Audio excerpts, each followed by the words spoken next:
une société encore très rurale. Sous le Second Empire, la France est majoritairement rurale. En 1852, 27 millions de ruraux sur 35 millions d'habitants, 70%. L'agriculture progresse, les rendements augmentent. Il faut moins de travailleurs dans les campagnes. Conséquence, début de l'exode rural dans les années 1860. Les populations quittent progressivement la campagne pour les villes. L'urbanisation reste lente.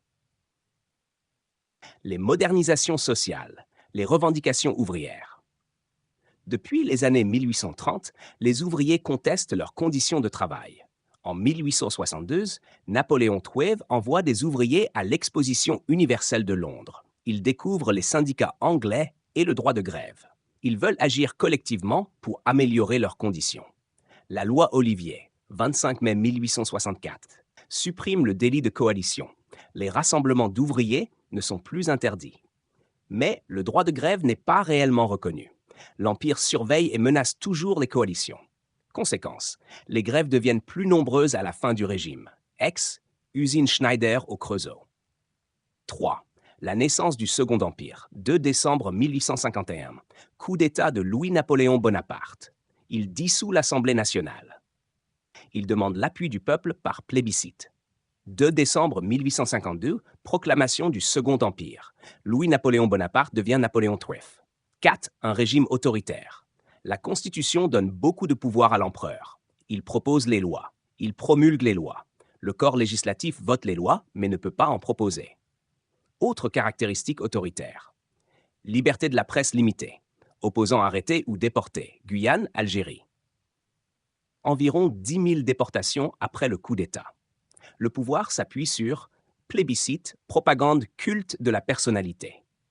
Cela correspond au bonapartisme. La loi de sûreté générale, 1858, après l'attentat d'Orsini contre Napoléon III. L'État peut arrêter ou déporter les opposants politiques. 5. Les oppositions au régime. L'opposition existe malgré la répression. Dans la rue, barricades et manifestations contre le coup d'État. Dans les écrits, des intellectuels dénoncent le régime. Victor Hugo, Edgar Quinet. Exemple, livre de Victor Hugo, Napoléon le Petit. L'exil, beaucoup d'opposants fuient vers Royaume-Uni, Belgique. 6. Le coup d'État de 1851. Avant le Second Empire, 1848, Louis-Napoléon Bonaparte est élu président avec 64% des voix. La Constitution lui interdit un second mandat. Il demande une réforme refusée. 2 décembre 1851, coup d'État. Dissolution de l'Assemblée. Soulèvement en France réprimé par l'armée. Il utilise ensuite un plébiscite pour légitimer son pouvoir. Définition importante à retenir. Exode rural, départ des habitants des campagnes vers les villes. Plébiscite, vote où la population donne ou non sa confiance au chef de l'exécutif. Bonapartisme, système politique avec un chef puissant, un pouvoir exécutif très fort, l'usage du plébiscite et de la propagande. À retenir pour le contrôle. France majoritairement rurale, mais début de l'exode rural.